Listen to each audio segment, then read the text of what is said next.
क्या पढ़ने वाले हम लोग? Cell adhesion. ठीक है, सेल एडेशन का मतलब आप जानते हो कि कोई भी मल्टी सेलुलर ऑर्गेनिज्म है वो एक से ज़्यादा सेल्स से मिलकर के बना होगा। वो आपस में क्या बनाती है? टिश्यूज़ बनाती है। तब ये जो सेल्स है वो आपस में एक दूसरी सेल से कैसे जुड़ी हुई है, ये कैसे अटैच है एक दूसरे से? तो इनको हम क्या कहते हैं? इन मॉलिक्यूल्स को हम क्या कहते हैं? क्या कहते हैं? सेल एडेशन मॉलिक्यूल या कैम कहते हैं। हमने अभी तक क्या देखी थी? सिग्नलिंग देखी, सिग्नलिंग पढ़ी। ठीक है, लेकिन अब सेल जैसे टिश्यू का फॉर्मेशन करना है उनको, तो आपस में एक दूसरे से क्या होना पड़ेगा? उनको अटैच होना पड़ेगा। ठीक है, तो ये जो अटैचमेंट है एक सेल का दूसरे सेल के साथ अटैचमेंट, ये कुछ मॉलिक्यूल्स के थ्रू होता है जिनको हम क्या कहते हैं? Cell adhesion molecule. इसके साथ साथ अब ये जो सेल्स है ये आसपास इसके क्या प्रेजेंट होगा? Extra cellular matrix. तो क्या होगा कि ये जो सेल्स है ये अपने एक्स्ट्रा सेलुलर मैट्रिक्स से भी कुछ मॉलिक्यूल से अटैच होगी। तो कुछ मॉलिक्यूल्स ऐसे होंगे जो सेल टू सेल एडिशन में हेल्प करेंगे, और कुछ मॉलिक्यूल्स ऐसे होंगे जो सेल टू किसके साथ? एक्स्ट्रा सेलुलर मैट्रिक्स के साथ अटैचमेंट में मदद करेंगे। इनको हम कलेक्टिवली क्या कहते हैं? Cell adhesion molecule. और इनका भी सिग्नलिंग में कहीं ना कहीं कोई ना कोई रोल है। आई बात समझ में? तो ये एक जनरल आउटलाइन थी किसकी कि हम आज क्या पढ़ने वाले हैं। क्या पढ़ने वाले हम लोग? सेल एडेशन मॉलिक्यूल या कैम।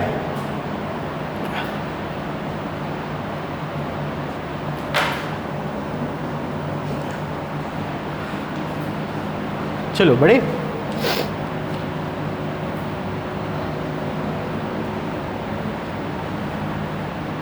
आ जाते हैं, पीपीटी से पढ़ते हैं इसको।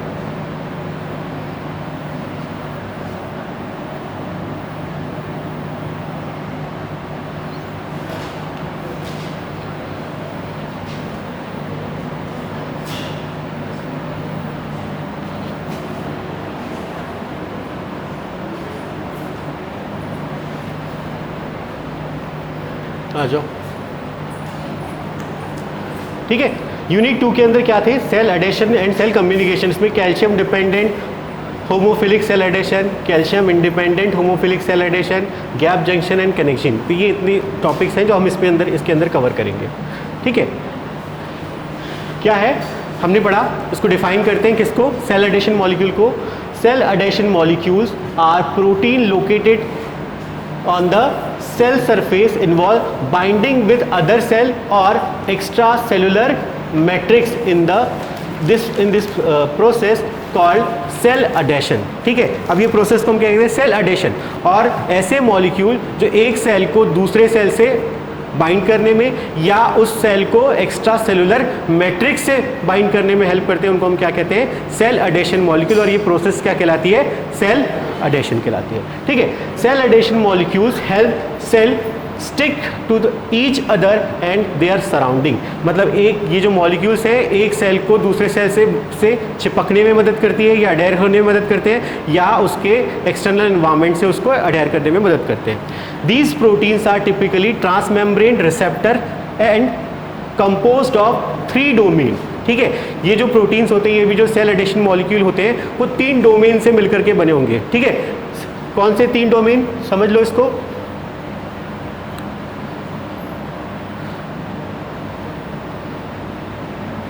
देखो, ये प्लाज्मा मेम्ब्रेन है मान के चलो। ठीक है, तो इसका एक डोमेन कौन सा? जो ये आउटर पार्ट हो गया, आउटर लीफलेट, और ये इनर लीफलेट। तो यहाँ पर कोई दूसरा सेल का मॉलिक्यूल होगा, उससे बाइंड करेंगे। एक होगा ये ट्रांसमेम्ब्रेन और ये दूसरा साइटोसोलिक। ठीक है, कितने पार्ट हो गए इसके? 1, 2 और 3। तो कोई भी सेल एडेशन मॉलिक्यूल है वो कितने पार्ट से मिलकर बना हुआ है? एक एक्स्ट्रा सेलुलर डोमेन, इसको आप क्या बोलोगे? Extra cellular domain. ये एक्स्ट्रा सेलुलर डोमेन किस में मदद करेगा? किसी दूसरी सेल से के एडिशन मॉलिक्यूल से इंटरेक्ट करेगा, या तो फिर एक्स्ट्रा सेलुलर मैट्रिक्स से अटैचमेंट करेगा। और ये जो वाला पार्ट है जो कहाँ पर है? प्लाज्मा मेम्ब्रेन के अंदर है। इसको हम क्या बोल रहे हैं? ट्रांस मेम्ब्रेन डोमेन, क्योंकि वो प्लाज्मा में से पास आउट हुआ है। और जो उसके बाद ये तीसरा डोमेन क्या होगा? Cytosolic domain. साइटोसोलिक डोमेन किस में मदद करेगा? इंटरनल सिग्नलिंग में मदद करेगा। ठीक है, बढ़े आगे। क्या लिखा है वही? These proteins are typically transmembrane, receptor and composed of 3 domains. कौन से 3 domain? Intracellular domain that interact with cytoskeleton, ये अंदर से किससे जुड़ा हुआ है? साइटोस्केलेटन से जुड़ा हुआ है। और ट्रांसमेम्ब्रेन डोमेन जो मेम्ब्रेन के बीच में फंसा हुआ है, and extracellular domain that interact with other cell adhesion molecule of same type या अदर दूसरे टाइप। ठीक है, अगर वो सेम टाइप के सेल एडिशन मॉलिक्यूल से बाइंड हुआ होगा तो उसको हम क्या बोलेंगे? Homophilic interaction. और अगर अदर टाइप के सेल एडिशन मॉलिक्यूल से बाइंड हुआ होगा तो उसको हम क्या कहेंगे? Heterophilic cell adhesion. ठीक है, अब आपको ये 4 नाम याद रखने हैं। ठीक है, जब भी आपको सेल एडिशन मॉलिक्यूल आएगा तो आपको 4 नाम याद रखने। कौन से? इम्यूनोग्लोबिन सुपर फैमिली, क्योंकि हमने सेल एडिशन मॉलिक्यूल को उनके केमिकल नेचर के बेसिस पे 4 फैमिली के अंदर हमने क्या करके रखा है? उसको डिवाइड करके रखा है। कितनी फैमिलीज? 4 फैमिली। कौन कौन सी? पहला इम्यूनोग्लोबिन सुपर फैमिली, ठीक है। दूसरा इंटीग्रीन्स, तीसरा कैडेरीन्स, चौथा selectin. Immunoglobulin super family, integrins, cadherins और selectin. On one classification system involve the distinct, इसमें कि वो कैसे कैल्शियम के ऊपर डिपेंडेंट है या इंडिपेंडेंट है। एक दूसरा क्लासिफिकेशन सिस्टम है जिसमें हमने उसको किसके बेसिस पे डिवाइड किया है? कैल्शियम आयन के इन्वॉल्वमेंट के बेसिस पे, कि अगर किसी इंटरेक्शन में कैल्शियम आयन की आवश्यकता है तो उसको हम क्या कहेंगे? Calcium dependent. और अगर कैल्शियम आयन की आवश्यकता नहीं है तो उसको हम क्या कहेंगे? Calcium independent interaction. ठीक है, तो कुछ इसमें से आप देखोगे कि कुछ मॉलिक्यूल्स आप जो है वो कैल्शियम के ऊपर डिपेंडेंट है और कुछ मॉलिक्यूल कैल्शियम के ऊपर इंडिपेंडेंट है। ठीक है, पढ़े। सबसे पहला क्या है? कैडेरिन। सबसे पहला मॉलिक्यूल क्या? कैडेरिन। तो याद रखना C फॉर कैडेरिन और C फॉर कैल्शियम। तो कैल्शियम डिपेंडेंट मॉलिक्यूल है ये।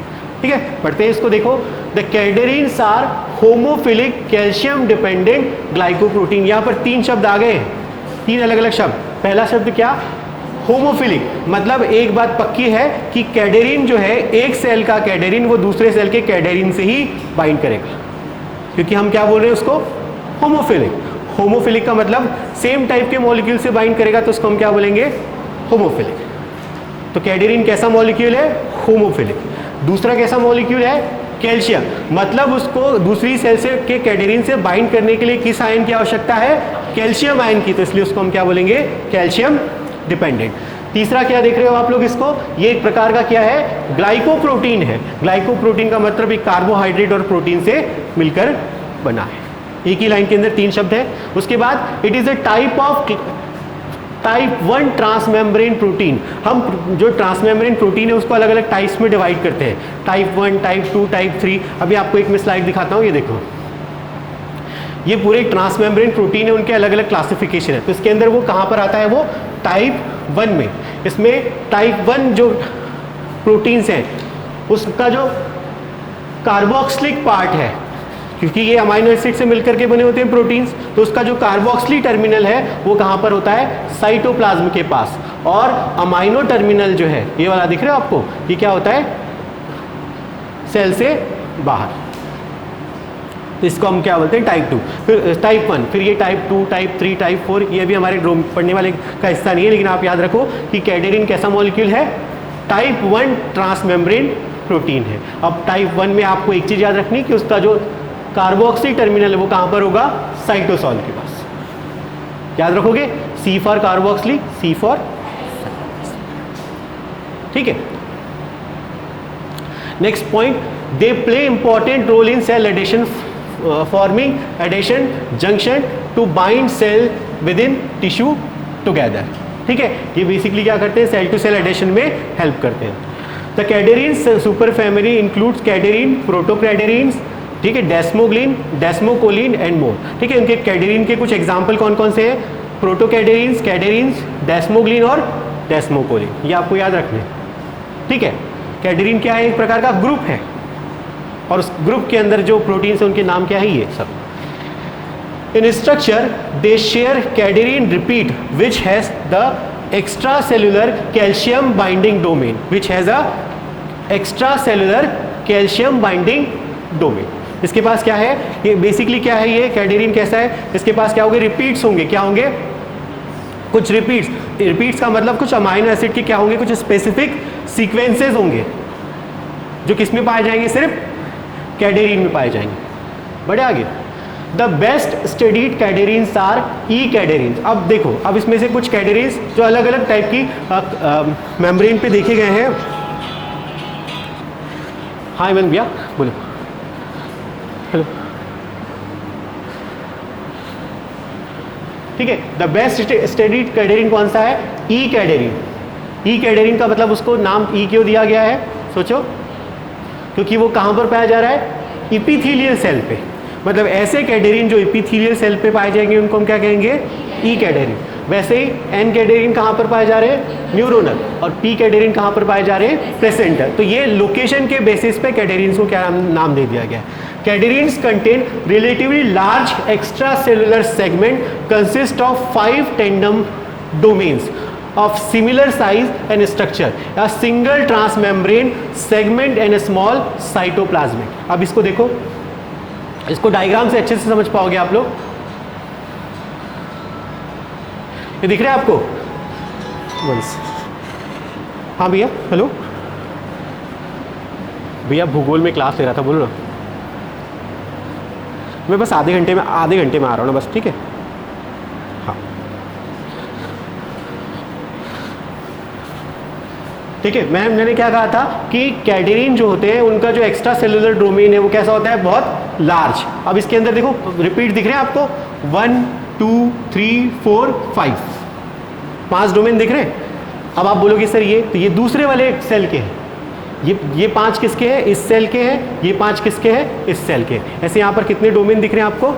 10। तो हर कैडेरीन मॉलिक्यूल के ऊपर एक्स्ट्रा सेलुलर क्या दिख रहे हैं? 5 टेंडम रिपीट। टेंडम रिपीट का मतलब कि उस पूरे पर्टिकुलर पैच के अंदर जो अमाइनो एसिड का सीक्वेंस है या उसका जो केमिकल कंपोजिशन है वो कैसा है? एक तरीके का है, इसलिए हम उनको क्या बोलते हैं हम लोग? Tandem repeats. ठीक है, तो ये इनका कैडेरीन की कैरेक्टरिस्टिक क्या होगी कि इनका जो एक्स्ट्रा सेलुलर डोमेन जो होता है वो कैसा होता है? बहुत बड़ा होता है। और उसमें कितने रिपीट्स पाए जाते हैं? 5 टेंडम रिपीट्स। आप देख रहे हो कि एक कैडेरीन दूसरे कैडेरीन से ही बाइंड कर रहा है, दूसरे सेल के। तो इस तरीके के इंटरेक्शन को ये डायग्राम क्या शो कर रहा है कि यहाँ पर क्या हो रहा है? होमोफिलिक इंटरेक्शन। ठीक है, और यहाँ पर किसकी आवश्यकता पड़ रही है? तो ये इस तरीके का इंटरेक्शन किस तरीके का इंटरेक्शन है? Calcium dependent. आ रही बात समझ में? बढ़े आगे, यहीं पर पढ़ते हैं। हाँ देखो, ये पॉइंट पढ़ लो एक बार अच्छे से। Cadherin contain relatively large extra cellular segment consist of 5 tandem domains of similar size and structure, a single transmembrane segment and a small cytoplasmic tail. आप देख रहे हो साइटोप्लाज्म वाला जो पोर्शन था वो कैसा था? बहुत छोटा सा था कैच कंपेरेटिव बड़ा। ठीक है, अब देखो, the cytoplasmic domain is associated with membrane of catenin family cytosolic protein which have dual role. They have the cadherin to cytoskeleton and they transmit signal to the cytoplasm and nucleus. ठीक है, अब यहाँ पर देखो, आप इसको जब आगे इसके एक डायग्राम के थ्रू आप देखो कि इसका ये वाला जो पोर्शन होगा वो कैटेनिन फैमिली के कुछ प्रोटीन से क्या होगा? अटैच होगा। ठीक है, कैटेनिन फैमिली के प्रोटीन भी ये सब किस में काम करेंगे? सेलुलर सिग्नलिंग या सेल सिग्नलिंग में काम करेंगे। ठीक है, और देख रहे हो ये कितना, ये अंदर वाला डोमेन कैसा है? बहुत छोटा है इसके कंपैरिजन में। वही चीज़ लिखी थी वहाँ पर।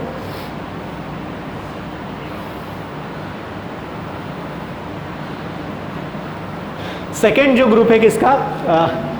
सेल एडिशन मॉलिक्यूल्स का, उसको हमने क्या नाम दिया है? Immunoglobulin super family. इम्यूनोग्लोबिन हमने नाम कहाँ सुना था? इम्यूनोग्लोबिन का नाम शब्द सुना था? इम्यूनोलॉजी के अंदर जो हम एंटीबॉडीज पढ़ते हैं ना, IgE, IgA, IgD, ये सब क्या है? इम्यूनोग्लोबुलिन्स है। ये इम्यूनोग्लोबुलिन्स क्या काम करती है? प्रतिरक्षा तंत्र या इम्यून सिस्टम में फंक्शन करती है। ठीक है, तो ये जो दूसरे जो एडिशन मॉलिक्यूल्स है वो किसको बिलोंग करते हैं? इम्यूनोग्लोबिन सुपर फैमिली को। The human genome encode 765 different domain making it most abundant domain human protein. ठीक है, ये सबसे ज़्यादा अबंडेंट प्रोटीन, अबंडेंट का मतलब क्या? बहुतायत मात्रा में जो पाए जाते हैं उनको हम क्या बोलते हैं? अबंडेंट। ठीक है, ठीक है, क्योंकि इसमें अल्टरनेटिव स्प्लाइसिंग होती है इनके जीन्स के अंदर, इसीलिए इनकी जो संख्या है, इनके में जो वेराइटीज़ है वो बहुत ज़्यादा है। इसलिए हम देखते हैं कि हर अलग अलग टाइप के बैक्टीरिया के लिए, अलग अलग पैथोजेंस के लिए क्या है, हमारे पास अलग अलग प्रकार की क्या है? एंटीबॉडीज़ है। ठीक है, the human genome encodes 765 different domain making them most abundant domain human protein. These proteins are member of immunoglobulin superfamily IgSF. ठीक है, the most members of immunoglobulin superfamily involve various aspects of immune function, but some of these proteins mediate calcium independent cell to cell adhesion. ठीक है, दूसरा point क्या, important point क्या, कि ये वाला जो इंटरेक्शन है इसमें क्या होगा? कैल्शियम की आवश्यकता नहीं होगी। जैसे कैडेरिन में क्या हो रही थी? कैल्शियम की आवश्यकता पड़ रही थी। इम्यूनोग्लोबिन सुपर फैमिली के मेंबर में सेल की अगर अट्रैक्शन होना है तो उसमें कैल्शियम की आवश्यकता नहीं है। तो immunoglobulin super family is calcium independent family. ठीक है, होमोफिलिक सेल एडिशन मॉलिक्यूल मतलब ये कैसा होगा? इनके अंदर एक सेल का इम्यूनोग्लोबिन सुपर फैमिली दूसरे सेल के इम्यूनोग्लोबिन सुपर फैमिली से ही बाइंड करेगा, किसी दूसरे मॉलिक्यूल से बाइंड नहीं करेगा। कैडेरिन में क्या देख रहे थे आप? कैल्शियम डिपेंडेंट भी है, होमोफिलिक भी है, लेकिन इम्यूनोग्लोबिन सुपर फैमिली कैसा है? कैल्शियम इंडिपेंडेंट है लेकिन होमोफिलिक है।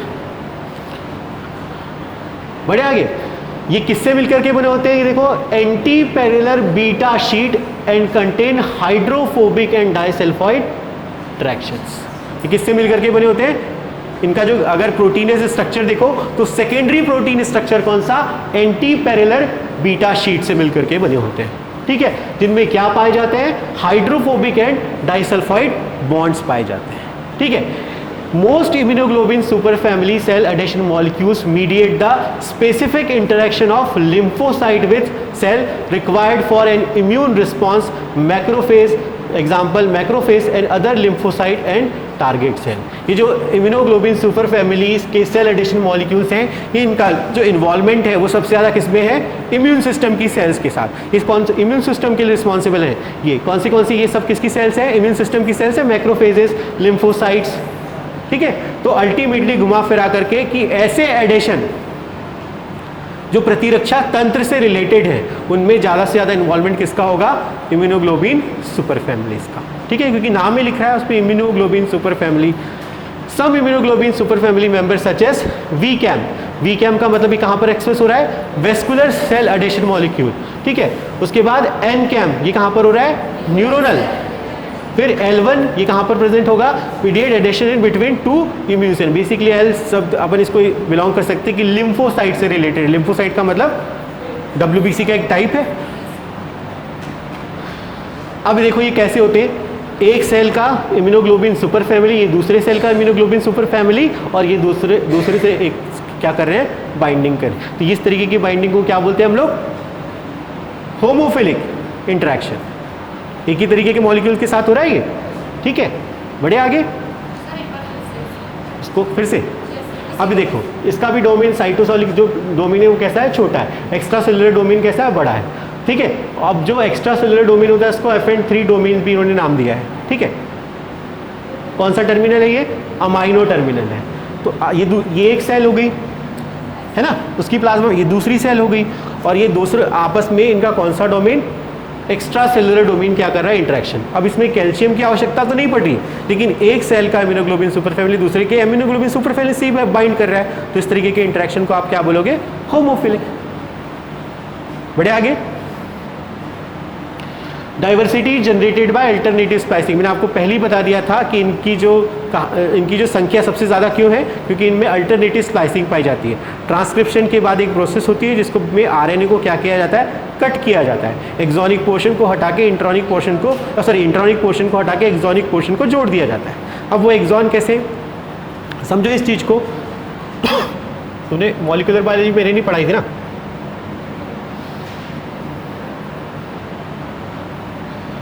इनकी डाइवर्सिटी इतनी क्यों है? देखो एक सेल के अंदर ये न्यूक्लियस है, समझ लो, ठीक है, न्यूक्लियस के अंदर उसका डीएनए, अब डीएनए से ये यूकैरियोटिक डीएनए से क्या बनेगा, पहले एमआरएनए। एमआरएनए को क्या बोलते हैं हम लोग इस प्रोसेस को? ठीक है। अब ये जो एमआरएनए का सिंथेसिस हुआ है, ये इसके अंदर एक्सॉन भी रहते हैं, इंट्रॉन भी रहते हैं, एक्सॉन भी रहते हैं, और भी अगर इसको बड़ा बना ले इधर अपन ऐसे लंबे, तो क्या होगा E3, फिर इधर इंट्रॉन, और ऐसे मान के चलो E4, ऐसे बहुत सारे एक्सॉन पोर्शन, ठीक है। तो एक प्रोसेस होती है ट्रांसक्रिप्शन के बाद एमआरएनए प्रोसेसिंग, उसमें क्या होता है स्प्लाइसिंग। स्प्लाइसिंग का मतलब क्या होता है, ये जो इंट्रॉनिक, ये जो पोर्शन होता है इंट्रॉन, इसको ये नॉन कोडिंग पोर्शन होता है, इससे किसी प्रकार के प्रोटीन का सिंथेसिस नहीं होगा, ठीक है। ये जो एक्सोनिक पोर्शन है, इससे क्या होता है, ये प्रोटीन सिंथेसिस के लिए रिस्पॉन्सिबल, ट्रांसलेशन में काम आएगा। अब ये देखो, अगर इसका हमने हटा दिया इंट्रॉन, तो ये जो एमआरएनए बनेगा, मैच्योर आरएनए, उसमें क्या रहेगा E1, E2, E3 और E4। आगे समझ में आपको? एक ये कटा ये पोर्शन और जुड़ गया, अगर जैसा ऊपर मैसेंजर आरएनए में था वैसे ही अगर सेम टू सेम आया तो हमको इस तरीके का अरेंजमेंट मिलेगा। लेकिन ऐसा नहीं है, ऐसा भी हो सकता है इसका कि E1 जो है वो E3 के साथ जुड़ जाए और E4 के साथ जुड़ जाए, हो सकता है E1 जो है वो E4 के साथ ही जुड़ जाए, फिर E1 जो है वो या E2 के साथ ही जुड़ जाए। अब इसके साथ आप कितने सारे कॉम्बिनेशन बना सकते हो, तो इसको बोलते हैं अल्टरनेटिव स्प्लाइसिंग। क्या बोलते हैं हम इस प्रोसेस को? अब इस ऐसे अलग अलग कॉम्बिनेशन बनने की वजह से हमारे जो प्रोटीन है वो कैसे होंगे, अलग अलग प्रकार के बनेंगे। तो उसी वजह से इनकी डाइवर्सिटी, इनकी संख्या क्या हो जाती है, बढ़ जाती है, क्योंकि इसमें क्या पाया जाता है, alternative splicing. Adhesive property of NCAM is modulated by long chain sialic acid, a negative charge sugar. इसकी जो प्रॉपर्टी कौन सी, एनकैम की, इसके पहले जो हमने पढ़ा था एनकैमिक टाइप की, जो न्यूरोनल सेल पे, तो एक सियलिक एसिड करके मॉलिक्यूल है उस, जो कि क्या है, एक प्रकार का कार्बोहाइड्रेट है, उसकी इसकी प्रॉपर्टी मॉडिफाई किया जा सकता है, ठीक है। तो ये आपका यहाँ पर क्या खत्म हुआ, इम्यूनोग्लोबिन सुपरफैमिली। तीसरा मॉलिक्यूल क्या है, हमने क्या पढ़ लिया, कैडेरिन, दूसरा क्या पढ़ लिया, इम्यूनोग्लोबिन सुपरफैमिली। तीसरा मॉलिक्यूल क्या है, सिलेक्टिन। सिलेक्टिन्स आर, अब सिलेक्टिन्स में जो लैक्टिन शब्द है, सिलेक्टिन, तो यहां पर जो लैक्टिन शब्द है, लैक्टिन शब्द ऐसे प्रोटीन के लिए आता है जो कार्बोहाइड्रेट को बाइंड करते हैं, ठीक है। किसको बाइंड करते हैं, कार्बो, ऐसे मॉलिक्यूल जो किसको बाइंड कर सकते हैं, कार्बोहाइड्रेट को बाइंड करते हैं, उसको हम क्या कहते हैं, lectin. Selectins are single chain transmembrane glycoprotein. क्या है ये, एक प्रकार के सिंगल चेन ट्रांसमेम्ब्रेन, मेम्ब्रेन के अंदर पाए जाएंगे। ग्लाइकोप्रोटीन मतलब किससे मिलकर के बने होंगे, कार्बोहाइड्रेट और प्रोटीन, ठीक है। अब ये बाइंड किससे करेंगे, that bind oligosaccharide of other cell, मतलब दूसरे सेल के किससे बाइंड करेंगे, ये ऑलिगोसैकेराइड मतलब कार्बोहाइड्रेट, कार्बोहाइड्रेट के टाइप से अपने मोनोसैकेराइड, डाइसैकेराइड, ऑलिगोसैकेराइड, पॉलीसैकेराइड्स। अरे तो मैंने आपको पहले ही बताया था, लैक्टिन जो शब्द है वो किसके लिए है, कार्बोहाइड्रेट बाइंड। जहां भी शब्द आएगा लैक्टिन, समझ जाना वो किस, ऐसा प्रोटीन जो किससे बाइंड कर सकता है, कार्बोहाइड्रेट। तो इनके पास किसकी प्रॉपर्टी होगी, कार्बोहाइड्रेट से बाइंड की प्रॉपर्टी होगी। दूसरा ये क्या है, कैल्शियम कैसे dependent, calcium dependent cell adhesion molecule है।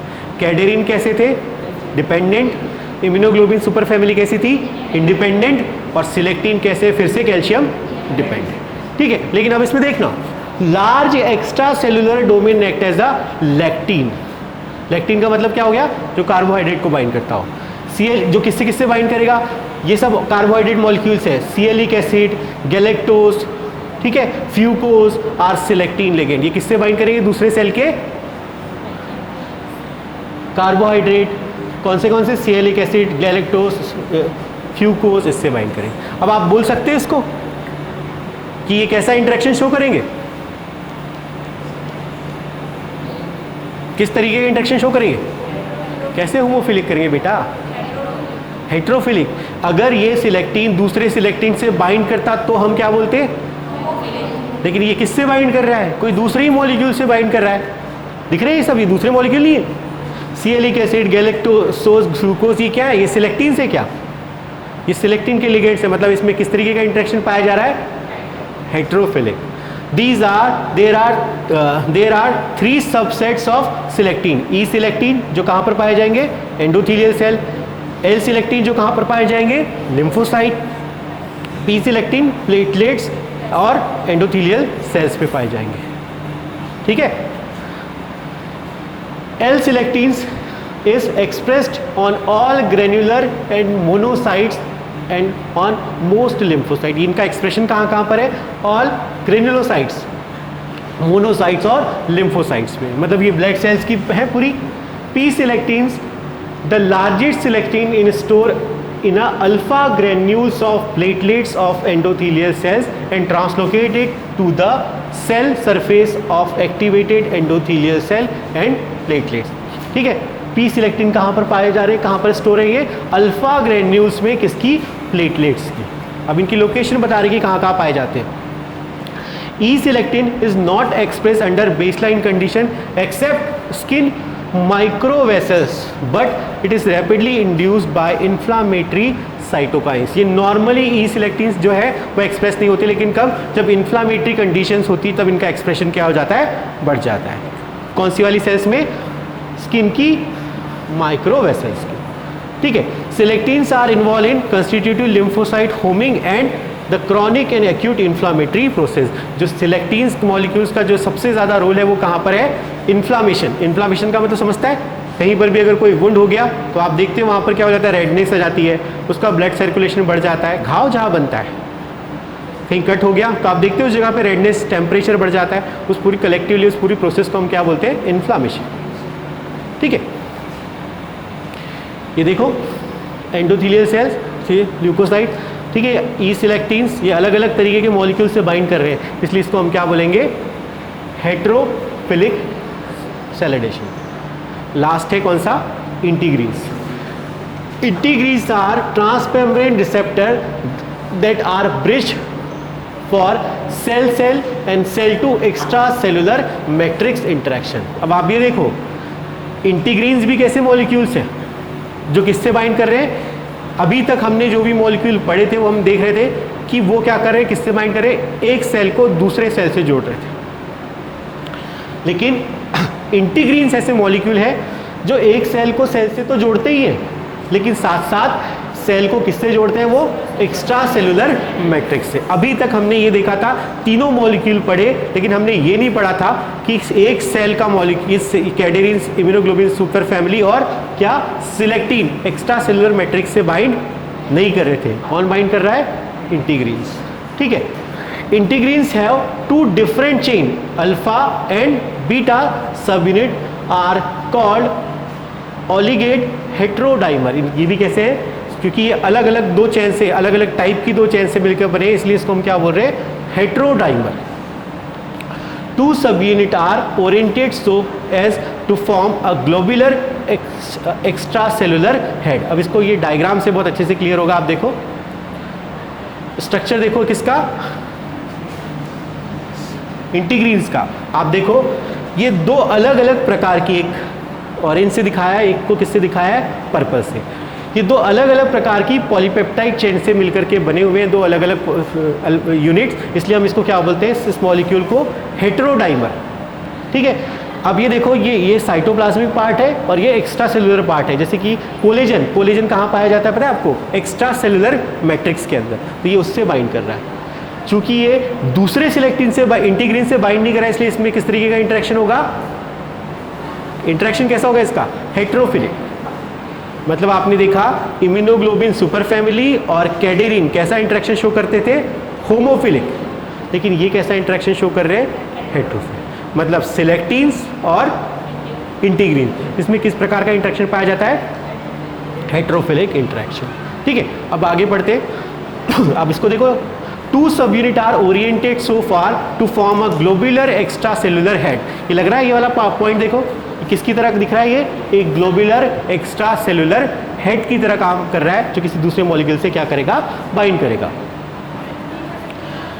The legs of each subunit extended through lipid bilayer as a single transmembrane helix and end in the small cytoplasmic domain of 70 to 20 amino acids. ये देखो इसका जो intracellular domain है कौन सा, ये बहुत छोटा है और ये साइटोप्लाज्मिक प्रोटीन से क्या कर रहा है, इंटरेक्ट कर रहा है। बढ़े आगे, each integrin can bind number of divalent cation including calcium, magnesium and manganese. मतलब इसके भी बाइंडिंग के लिए क्या चाहिए, कैल्शियम। मतलब ये किस तरीके का इंटरेक्शन शो करेगा, कैल्शियम डिपेंडेंट इंटरेक्शन शो करेगा। आ रहा है समझ में, ये हो गया, ये इसका डायग्राम है, स्ट्रक्चर किसका, इंटीग्रीन्स का, responsible for inside out and outside signalling. मतलब ये बाई डायरेक्शनल सिग्नलिंग करता है। कौन सा मॉलिक्यूल, ये अंदर से बाहर भी सिग्नलिंग करेगा और बाहर से अंदर, इसलिए लिखा है responsible for inside out and outside in signalling. ठीक है, जब भी क्या होगा, कन्फर्मेशन चेंज होगा साइटोप्लाज्मिक डोमेन के अंदर, तो साइटोप्लाज्मिक डोमेन एक्टिवेट किसको करेगा, इंटीग्रीन को एक्टिवेट करेगा। ये फिर जैसे ही ये एक्टिवेट हुआ तो इसने किसको एक्टिवेट किया, इंटीग्रीन्स को, और ये इंटीग्रीन फिर एक्टिवेट हो जाएगा किससे, एक्स्ट्रा सेलुलर बाइंडिंग के लिए। Increase affinity of globular domain for fibrinogen और कोलेजन। ये है इनसाइड आउट सिग्नलिंग, जो कहाँ से हो रही है, अंदर से बाहर की तरफ हो रही है। अभी तक हम देखते थे रिसेप्टर पे आके कोई चीज़ बाइंड करती थी, फिर सेल के अंदर जाके सिग्नलिंग होती थी, लेकिन जब सेल से बाहर सिग्नलिंग हो रही तो इसको हम क्या बोलेंगे, इनसाइड आउट। तो इंटीग्रीन्स मॉलिक्यूल जो है वो किस में पार्टिसिपेट करते हैं, इनसाइड आउट सिग्नलिंग में। ठीक है, क्या है फंक्शन इंटीग्रीन्स के, integrins has implicated in two major types of activity, addition of cell to their substratum, मतलब एक्स्ट्रा सेलुलर मैट्रिक्स से, transmission of signals between the external environment and cell interior, cell के अंदर और internal दोनों type की signalling में participate करते हैं। ठीक है, इसका इंटरेक्शन किससे होता है, ये नेट के लिए एक इंपॉर्टेंट क्वेश्चन है। एक आरजीडी डोमेन प्रेजेंट होता है, कहाँ पर, जो एक्स्ट्रा सेलुलर मैट्रिक्स होते हैं वहाँ पर कुछ प्रोटीन्स पाए जाते हैं, और उन प्रोटीन्स के अंदर अगर उसको किससे इंटरेक्शन करना है, इंटीग्रीन से इंटरेक्शन करना है, तो वहाँ पर 3 अमाइनो एसिड के सीक्वेंस से वो अटैच होते हैं। R for arginine, G for glycine और डी फॉर एस्पार्टिक एसिड। ठीक है, ये 3 जो अमाइनो एसिड्स है उनसे बना हुआ क्या होगा, ये एक पैच होगा जिससे जाकर के क्या करेगा, सिलेक्टिंग इंटीग्रीन्स क्या करेगा, अटैचमेंट करेगा। ठीक है, तो इसी के साथ आपका क्या खत्म हुआ, सेल एडेशन मॉलिक्यूल्स। ठीक है, ये जितने टॉपिक आपके लिखे हुए कौन से, पढ़ो इसको। सेल एडेशन एंड कम्युनिकेशन में देखो, calcium dependent homophilic cell adhesion, calcium independent homophilic cell adhesion, ये सब आपके दोनों पॉइंट ऊपर के क्या हुए, कवर हुए। आई बात में क्या क्या पढ़ा हमने, 4 मॉलिक्यूल पढ़े, और यही 4 मॉलिक्यूल्स को आप टेबल वाइज पढ़ करके भी आप स्टडी कर सकते हो कि कौन सा होमोफिलिक है, कौन सा हाइड्रोफिलिक है, कौन सा कैल्शियम डिपेंडेंट है, कौन सा कैल्शियम इंडिपेंडेंट है, कौन किससे बाइंड कर रहा है, किसका डोमेन कितना बड़ा है। ठीक है, और किसका एक्स्ट्रा सेलुलर डोमेन किससे जाके बाइंड कर रहा है। ये सब की बेस को आप कंपेरेटिवली पढ़ लोगे तो बहुत आसानी से याद हो जाएगा। सिंपल था टॉपिक ये, लेकिन नया है क्योंकि आपने अभी तक इसको पढ़ा नहीं।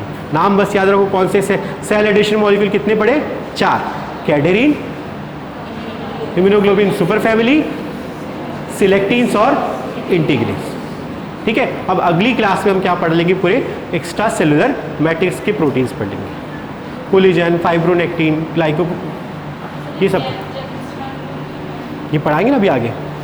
पहले हम क्या पढ़ लेंगे, एक्स्ट्रा सेलुलर मैट्रिक्स ये पढ़ लेंगे, उसके बाद फिर जंक्शंस पढ़ लेंगे। अब जो जंक्शंस बनेंगे वो किसके बेसिस पे बनेंगे, इन्हीं मॉलिक्यूल्स के बेसिस पे।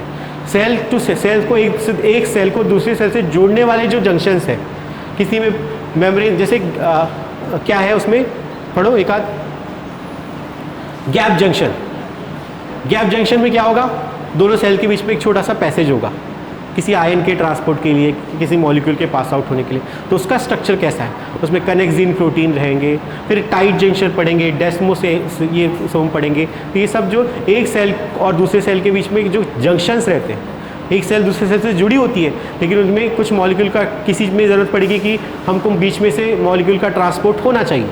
हो सकता है कि किसी तरीके के जंक्शन में आप देखोगे कि दोनों मॉलिक्यूल का पास आउट उससे पास आउट नहीं होते, वो इम्परमिएबल होते हैं। तो वो सब सेल्स की अलग अलग रिक्वायरमेंट के बेसिस पे उनमें अलग अलग प्रकार के क्या पाए जाते हैं, जंक्शंस पाए जाते हैं। पढ़ेंगे उसको आराम से। इसके बाद आज के लिए क्लियर क्या है आपके लिए, दो चीज़ कि हमने क्या पढ़ा, 3